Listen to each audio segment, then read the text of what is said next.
Innal hamdalillah wa la ilaha illallah wahdahu la syarika lah. Wassalatu wassalamu ala nabiyyina Muhammad bin Abdullah wa ala alihi wa ashabihi wa man ittaba bihudahu ila qiyamis saah wa ba'du. Qala Allah Ta'ala: Ya ayyuhalladzina amanu taqullaha haqqa tuqatih wa la tamutunna illa wa antum muslimun. Ma'asyiral muslimin wal muslimat jamaah salat maghrib yang dirahmati oleh Allah. Kembali kita bersyukur pada Allah di mana Allah Subhanahu wa taala kembali pertemukan kita dalam kondisi sehat wal afiat. Salawat dan salam semoga selalu terlimpahkan kepada suri tauladan kita yaitu Nabi Muhammad sallallahu alaihi wasallam.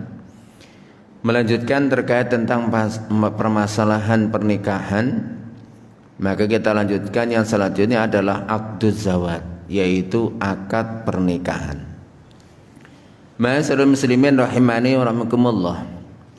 Di dalam akad pernikahan bisa dikatakan sah. Yang pertama tentu dari sisi akad itu sendiri, di mana akad itu harus pertama ada ijab dan qabul.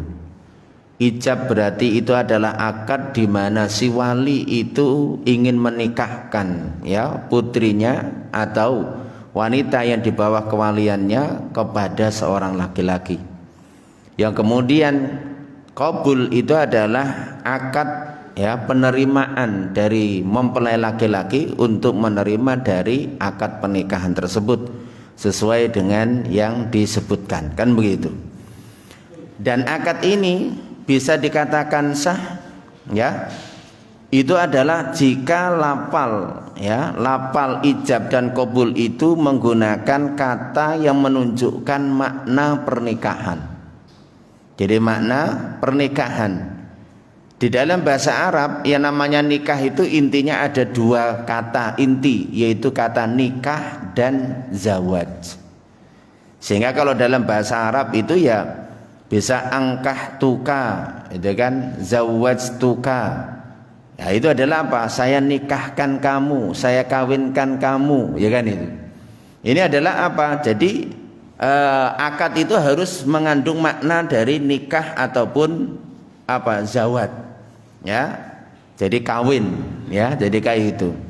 Nah, jadi apa? Jadi itu adalah disyaratkan, Namun boleh enggak dengan kata yang lain, tapi memang maknanya makna pernikahan. Itu ulama berbeda pendapat, Kalau jumhur ulama mengatakan tidak boleh, selagi masih ada kata nikah dan kawin bahasa kita. Kalau bahasa Arab nikah dan zawaj, maka pakai dua kata tersebut.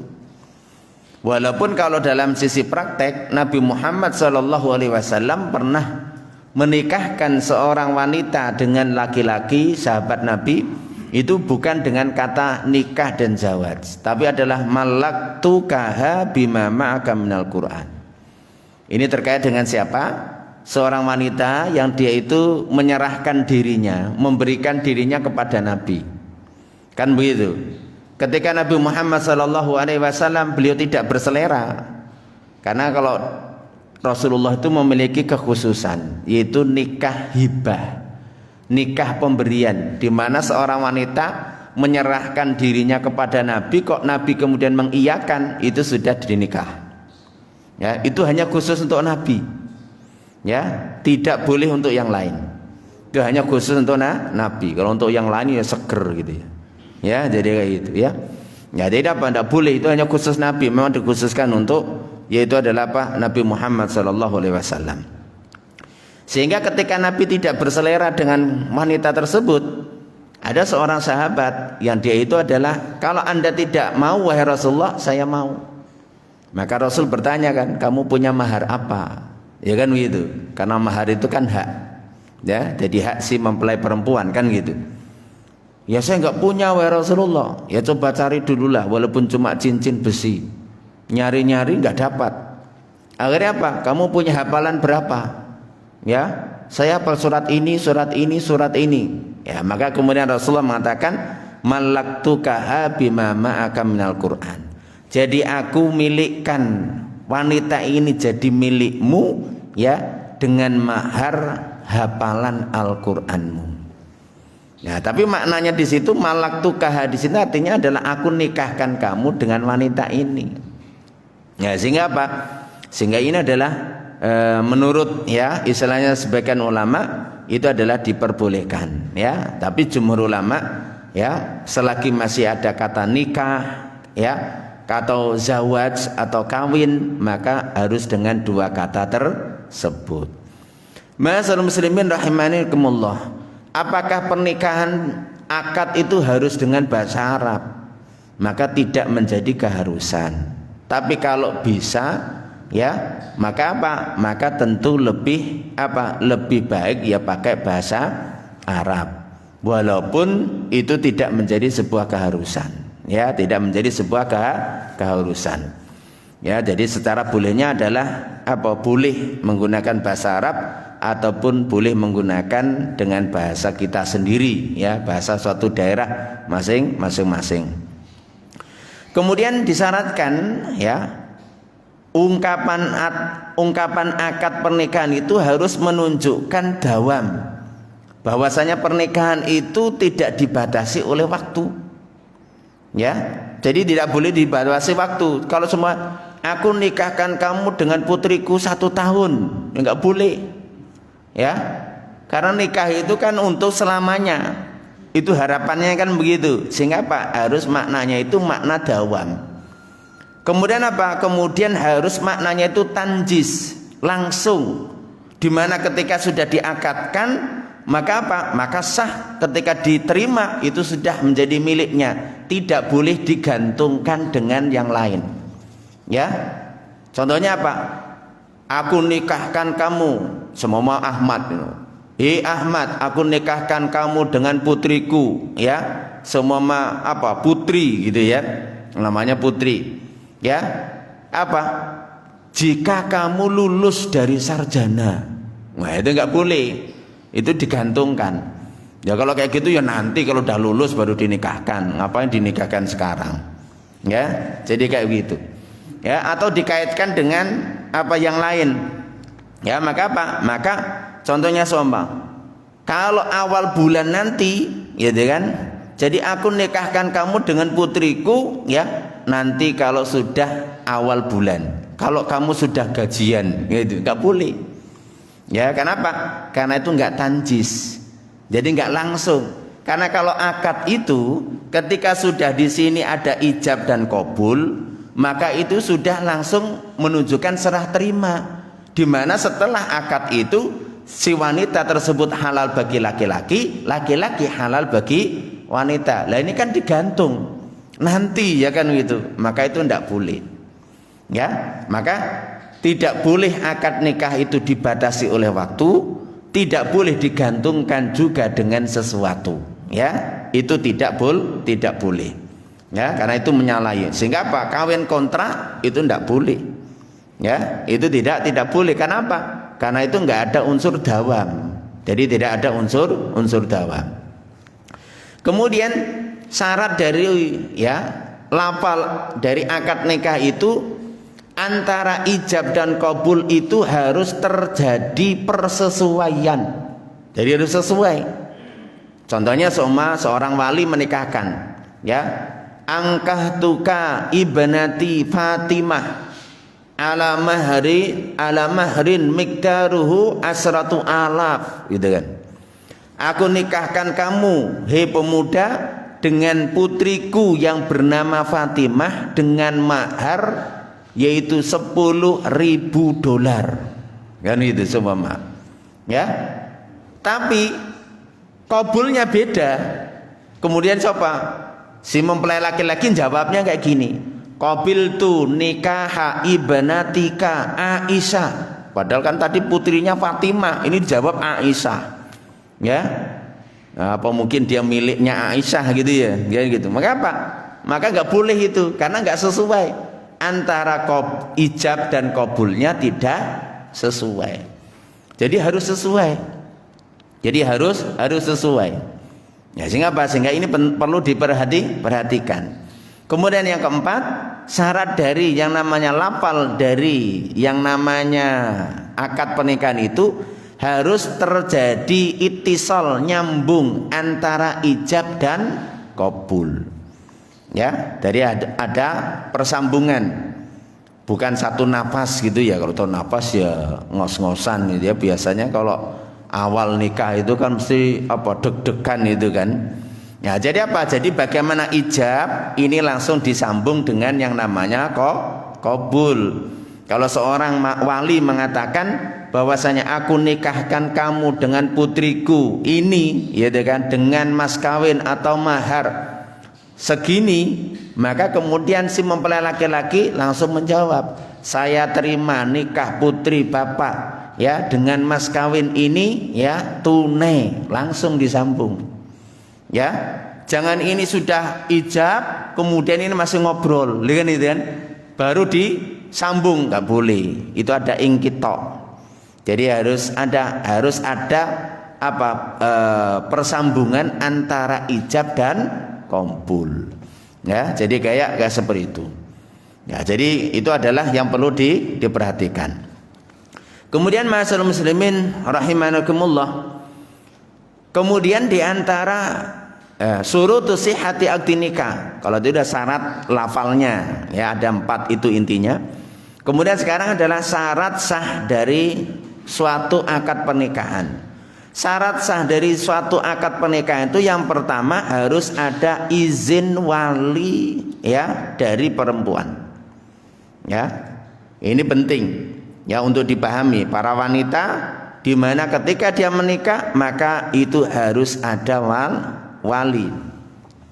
Ma'asyiral muslimin rahimani wa rahimakumullah. Jumhur ulama mensyaratkan bahwasanya yang namanya seorang wanita ketika menikah maka dia harus dengan wali, ya, dengan wali. Banyak sekali nas-nas Al-Qur'an ataupun hadis. Kita ambil contoh semua satu ayat di dalam Al-Qur'an, Allah berfirman wa ankihul ayama minkum, dan nikahkanlah ya orang-orang yang belum menikah. Ayam ya, ayim itu kan yang belum menikah, bahasa kita jomblo ya kan itu. Jadi nikahkanlah bujang-bujang kalian dari kalian itu, nikahkan. Siapa yang disuruh menikahkan? Ya walinya. Ya, jadi walinya. Maka apa? Maka di sini adalah perintah untuk si wali itu agar menikahkan ya bujang-bujangnya mereka, baik laki-laki ataupun perempuan, untuk dinikahkan, kan begitu. Kita ambil contoh semama ya di dalam ayat Al-Qur'an, Allah Subhanahu wa taala fankihuhunna biidzni ahlihinna. Jadi apa? Fankihuhunna, nikailah wanita-wanita tersebut biidzni ahlihinna, dengan izin dari walinya. Ini sudah sangat jelas ayat Al-Quran dalam surat An-Nisa. Jadi izin dari keluarga dari perempuan tersebut, berarti wali ya kan itu. Kemudian kalau hadis itu sangat jelas, di mana Rasulullah sallallahu alaihi wasallam beliau mengatakan la nikaha illa biwaliyin wa syahidai adlin. Tidak ada pernikahan kecuali dengan wali ya dan 2 saksi yang adil. Ya, dan saksi ini juga penting ya, yaitu saksi yang adil, saksi yang dikatakan dia itu adil secara agama. Adil itu apa? Bukan orang yang terjerumus dalam dosa besar. Nah, itu adalah kata Rasulullah. Jadi sangat jelas ungkapannya, tidak ada pernikahan tanpa ada wali dan 2 saksi yang adil. Dalam hadis yang lain, Rasulullah sallallahu alaihi wasallam beliau mengatakan, ayyuma imra'atin nakahat bi ghairi idni waliha fanikahuha batilun. Siapapun wanita menikah ya tanpa restu dan izin dari walinya, maka nikahnya batil. Ya Pak, enggak sah. Ya, jadi nikahnya enggak sah. Dan hadis ini adalah hadis sahih riwayat Abu Daud dan Tirmidzi serta Ibnu Majah. Ya, sehingga sangat jelas. Ya, sangat jelas. Ini adalah pendapat jumhur ulama.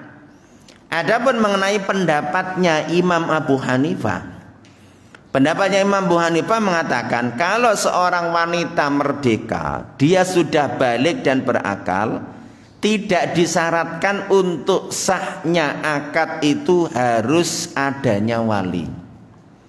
Ya, jadi tidak harus, ya itu kan. Jadi apa? Ini adalah apa? Menurut Imam Abu Hanifah. Tentu pendapat ini adalah berseberangan dengan dalil tersebut. Maka apa? Maka pendapat ini adalah lemah. Jadi lemah. Walaupun Imam Abu Hanifah berpendapatnya demikian, ini bukan dia ingin menentang dalil, tidak. Karena beliau menjumpai hadis terkait tentang yang namanya apa?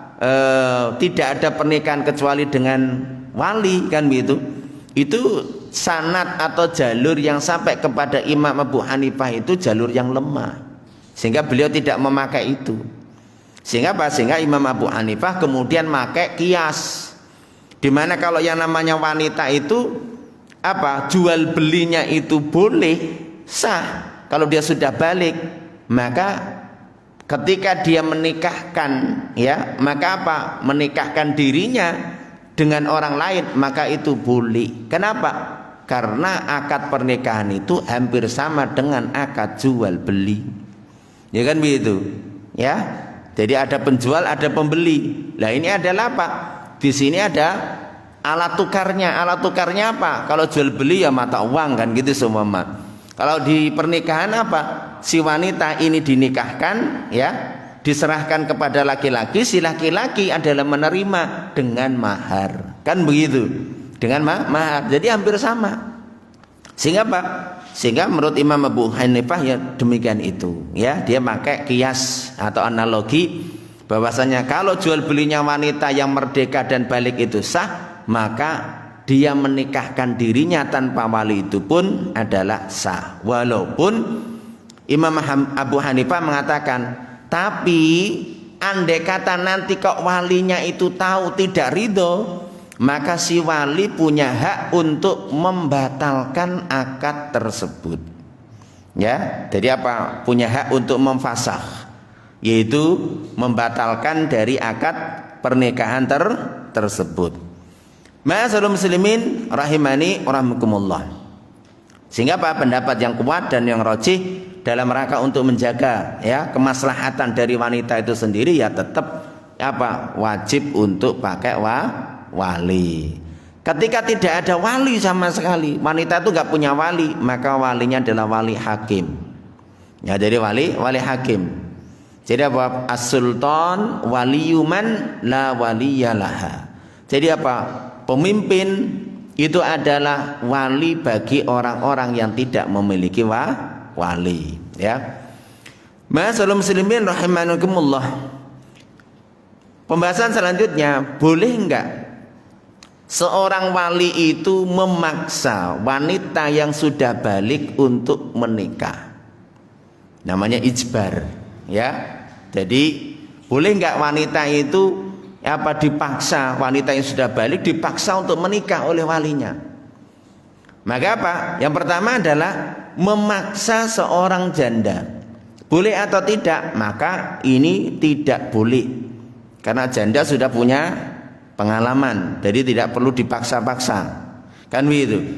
Karena Rasulullah Shallallahu Alaihi Wasallam itu sudah menjelaskan bahwasanya yang namanya la tungkahul ayyimu hatta tustamar. Jadi apa? Yang namanya seorang janda itu tidak boleh dinikahkan hatta tustamar, ya, hingga si wanita tersebut itu memberikan perintah. Taruhlah dia ngomong ke walinya, ya Pak, udahlah, ya saya udah siap nikah, ya mau dicarikan monggo. Berapa? Dia memerintahkan kepada bapaknya untuk mencarikan. Ya berarti kan begitu. Jadi apa? Jadi harus ada kemauan dari si janda itu sendiri. Kenapa? Karena janda kan sudah punya pengalaman. Bisa jadi mungkin dia masih trauma, ya kan begitu. Kemudian bisa jadi nanti kalau dipaksa dia menikah, ya ternyata dia nggak cocok. Mungkin dia sudah punya selera, kan begitu. Karena udah belajar dari pengalaman. Ya, jadi sehingga tidak boleh dipaksa. Dalam hadis yang lain Rasul mengatakan laisa lil wali ma'a thayyib amrun. Jadi seorang wali itu tidak punya urusan terhadap seorang janda. Maksudnya apa? Urusan untuk memaksa. Jadi tidak boleh, benar-benar harus keridhaan dari si janda tersebut. Ya. Karena apa ya? Karena tadi, ya, karena dia sudah punya pengalaman. Kemudian kalau sekarang adalah ijbarul bikr al-baligha. Kalau sekarang itu memaksa seorang gadis yang sudah balik. Boleh enggak seorang wali? Dalam permasalahan ini ulama berbeda pendapat. Ya.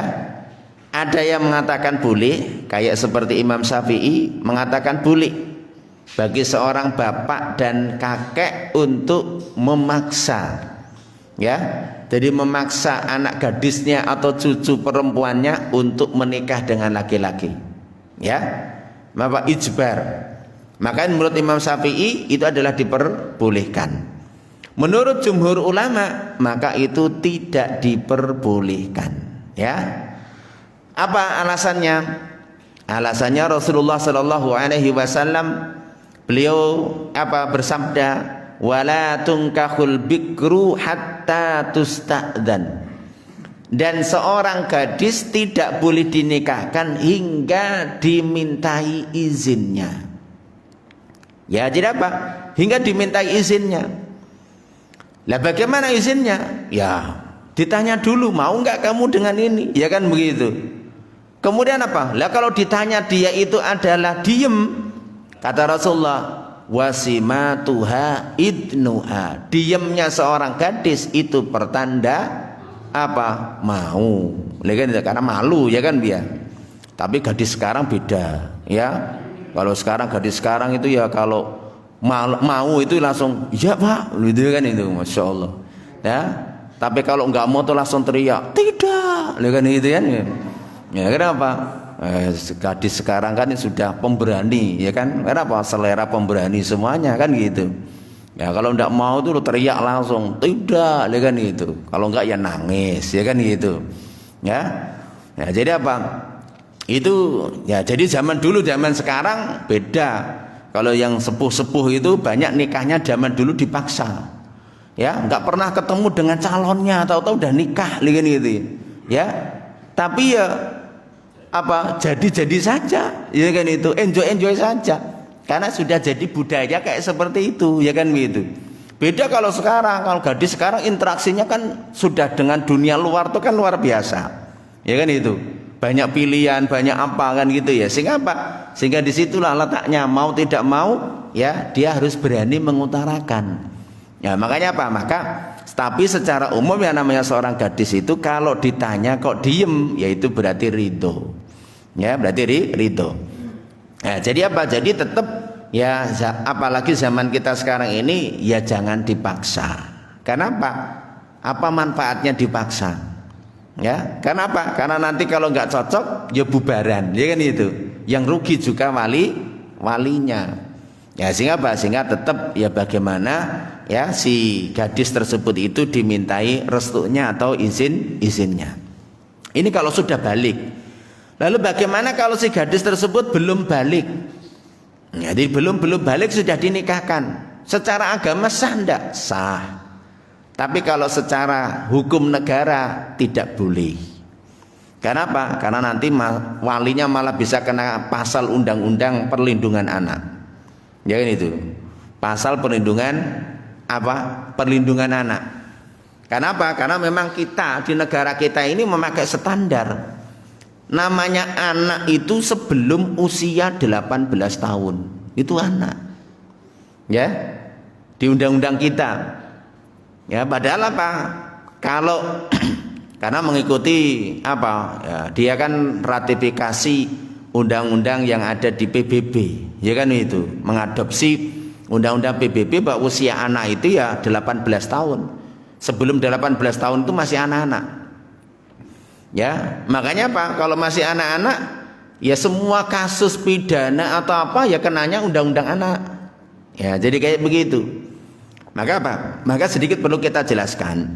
Jadi dalam Islam itu beda.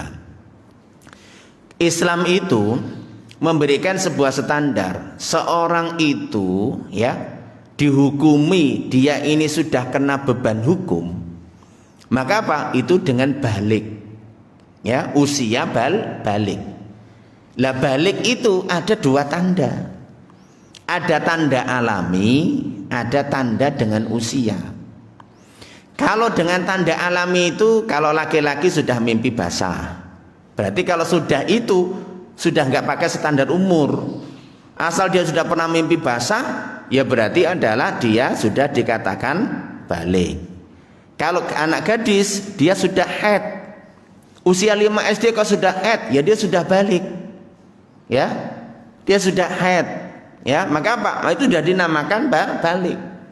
Ya, atau dia sudah hamil, gitu kan itu sudah balik. Ya, sehingga apa? Sehingga ketika tanda alami ini ada, maka tidak perlu pakai usia. Tidak pakai perlu usia. Tanda-tanda alami yang lain sebagai tanda penopang itu, kalau laki-laki sudah mulai tumbuh bulu kumisnya, bulu kemaluannya, gitu kan, muncul jakunnya, kan itu kan. Jadi kayak seperti itu. Kalau si gadis ini, ya, ibaratnya tanda alami pengikut, ya, dari balik itu adalah payudaranya sudah mulai membesar, ya kan begitu. Bulu kemaluannya sudah mulai tumbuh. Ini adalah apa? Ini adalah apa? Tanda-tanda penyerta.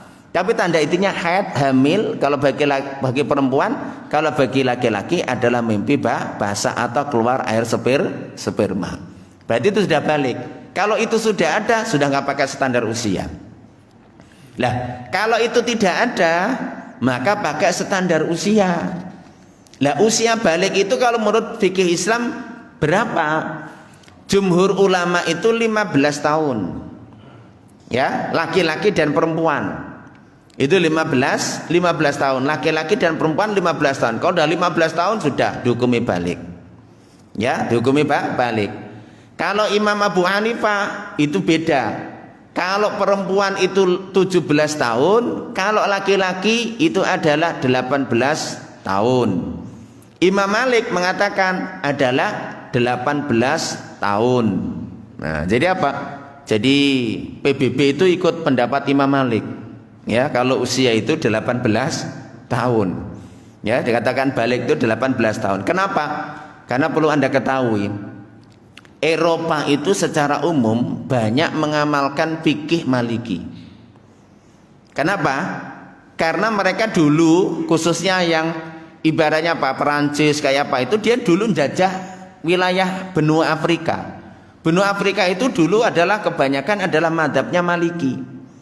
Sehingga ketika mereka terusir dari Afrika, balik lagi ke Perancis, mereka itu banyak membawa fikih Maliki, kitab fikih Maliki diadopsi untuk menjadi tata negaranya mereka dalam undang-undang. Ya, jadi kayak seperti itu. Kenapa? Karena khasanah fikih kita ini luar biasa dalam masalah hukum tata negara, di dalam masalah apa hukum muamalah itu luar biasa. Jadi tinggal dijadikan undang-undang saja, rampung sudah. Ya, jadi kayak gitu. Nah, jadi apa? Jadi dari apa pendapat tadi itu mana yang kuat? Pendapat jumhur yang lebih kuat, yaitu 15 tahun. Di mana di dalam sebuah hadis itu, ketika Abdullah ibnu Umar, ya, Abdullah ibnu Umar itu ketika waktu, ya, sebelum perang Uhud, beliau itu pernah mendaftarkan diri untuk ikut perang. Maka oleh Rasulullah ditolak. Umurmu berapa? Ya, 14 wahai Rasulullah. Belum, nggak boleh. Kan begitu.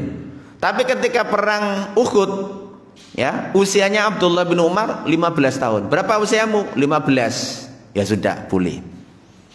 Maka pada zamannya Khalifah Umar bin Abdul Aziz, beliau membuat surat keputusan dari khalifah bahwasanya yang namanya anak ketika sudah usia 15 tahun maka dihukumi balik dan mereka sudah dihukumi seperti orang dewasa. Sehingga dia boleh berperang, ya, boleh ini, boleh itu. Tapi kalau belum usia 15 tahun kembalikan ke keluarganya mereka. Sebelum usia 15 tahun mereka masih dapat santunan dari negara.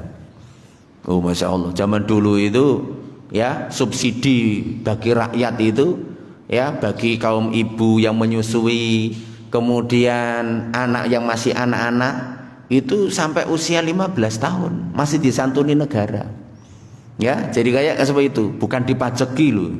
Ya, disantuni oleh negara. Ya, jadi kayak gitu. Ini luar biasa, itu zaman dulu. Padahal sumber daya apa istilahnya APBN-nya zaman dulu gak seperti zaman kita sekarang ini. Ya, jadi kayak seperti itu. Nah, itu adalah hebatnya. Sehingga Pak, sehingga pendapat yang kuat itu adalah 15 tahun. Bukti yang lain itu adalah ketika Bani Quraidah, Yahudi Bani Quraidah, mereka itu berkhianat dengan umat Islam, maka ketika itu kan diberi keputusan yang sudah dewasa dihukum mati yang ikut berperang. Tapi kalau yang belum ya, maka adalah apa? Mereka adalah tidak dihukum mati. Ya, maka apa? Ditanya usianya. Ya, ditanya usianya. Ya, sehingga apa? Sehingga ketika ada usia balik, yaitu usia 15 ke atas, maka dihukumi dia adalah sudah balik. Nah, ini adalah pendapat yang kuat. Apa konsekuensinya? Kalau sudah dihukumi balik, maka dia itu sudah kena beban hukum.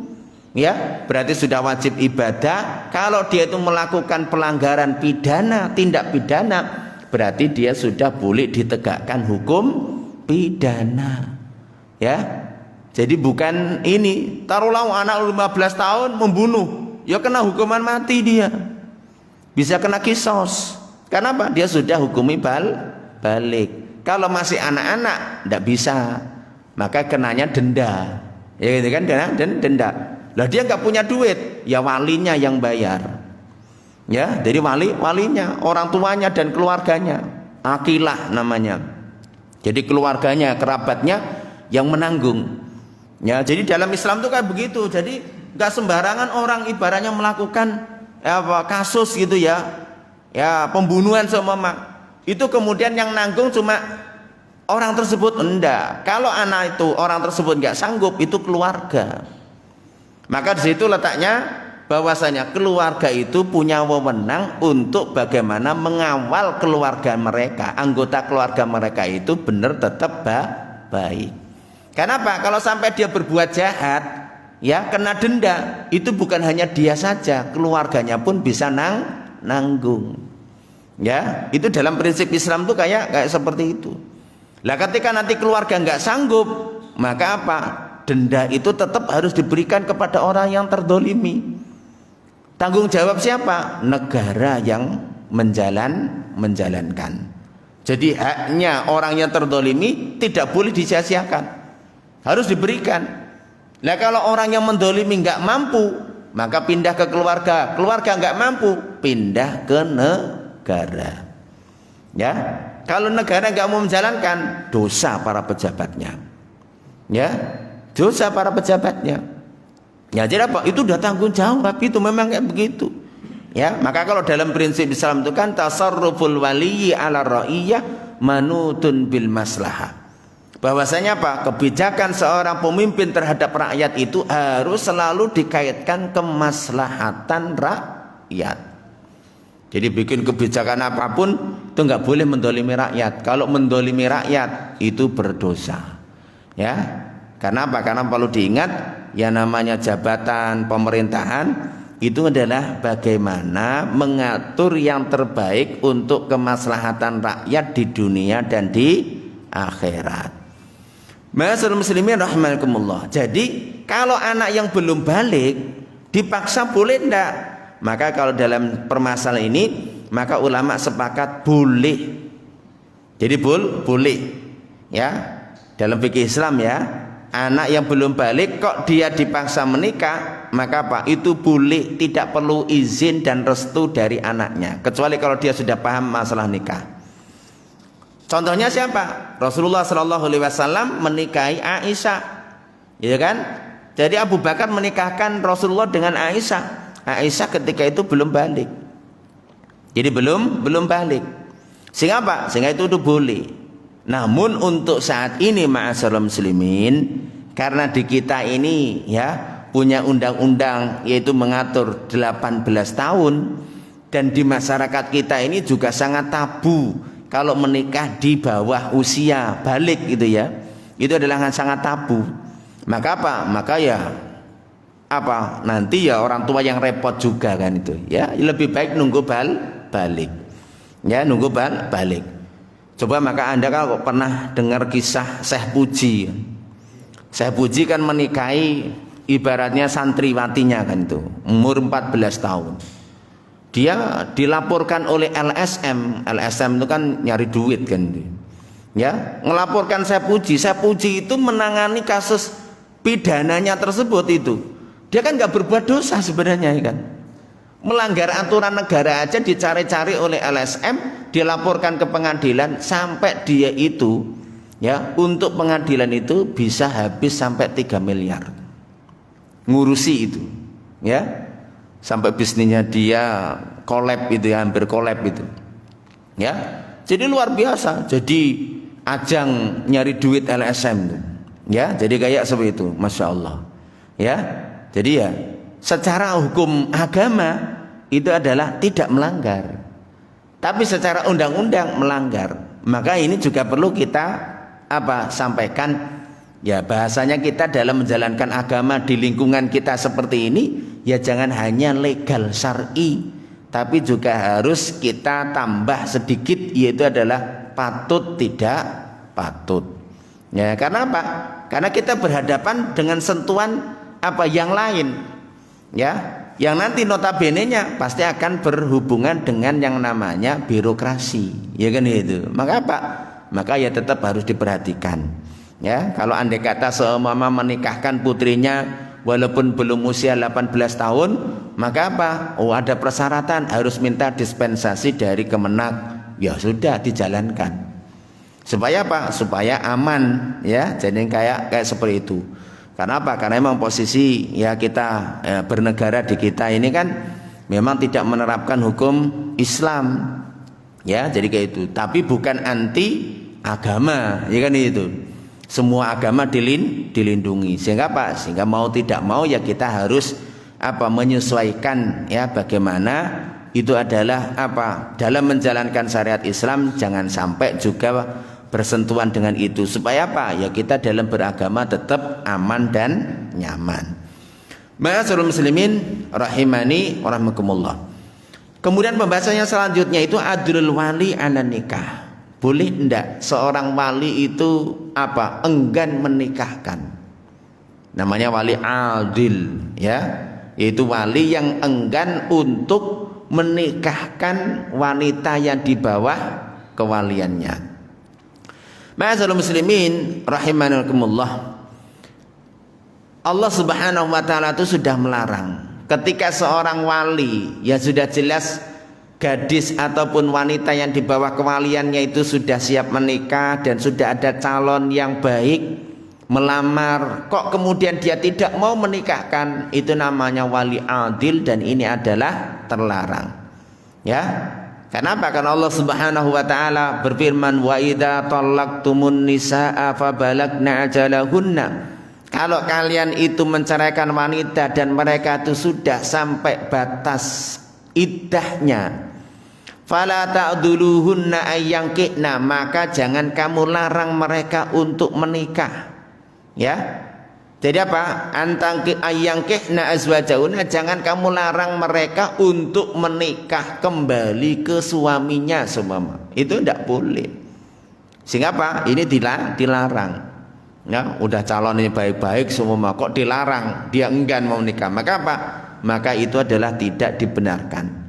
Ya, sehingga ketika wali itu adalah adil, wali itu enggan menikahkan, maka ketika itu kewaliannya pindah ke wali yang lain. Ya, wali yang lain.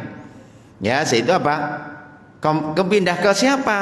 Ya, ke wali yang lebih yang lebih. Taruhlah kalau yang walinya aslinya itu ayahnya nggak mau, ya kalau ada kakeknya. Ini kan itu kakeknya. Ya, kalau nggak ada wali yang lebih dekat, maka apa? Maka baru nanti pindah ke wali hakim. Ya, ke wali hakim.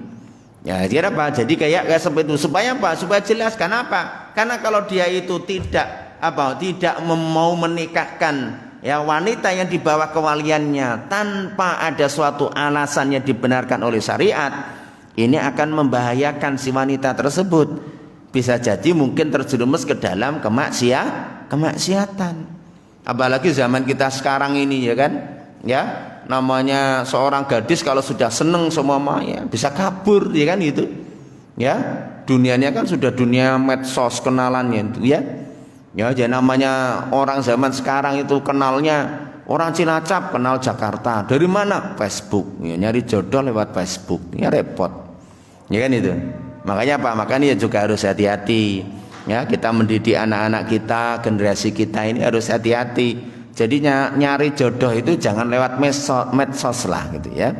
Jadi benar-benar dipelajari.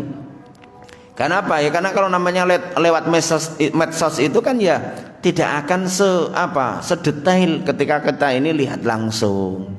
Ya kan begitu. Sehingga apa? Sehingga ini perlu diperhatikan. Ma'asyiral muslimin rahimakumullah. Jadi ya bahwasanya kalau wali itu enggan menikahkan ya maka apa? Maka berpindah kepada wali yang lain. Ketika sudah enggak ada maka pindah ke wali hakim ya. Wallahu taala a'lamu bissawab. Demikian yang bisa kita bahas pada malam hari ini terkait masalah yaitu adalah syarat sah nikah itu harus ada wali. Demikian ma'asyiral muslimin rahimakumullah. Kalau mungkin ada ya pembahasan yang perlu ditanyakan silakan, kalau enggak ya kita cukupkan. Gimana?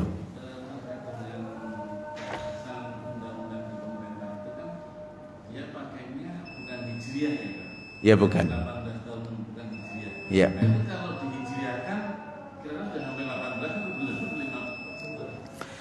Kalau sudah dihijriahkan ya lebih 18. Lebih. Ya. Karena kalau dalam hijriyah kita, hijriyah itu kan cuma sekitar 360 hari. Karena kalender hijriyah itu kan 29 sama 30, enggak ada 28, enggak ada 31. Nggih. Iya, masih belum. Iya.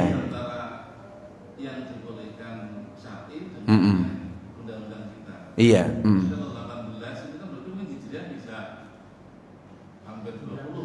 Nggak nyampe. Ya, berarti 5 kali 18. Nah, jadi kayak seperti itu. Iya, ya 3 bulan. 18 3 bulan ya, jadi kayak seperti itu.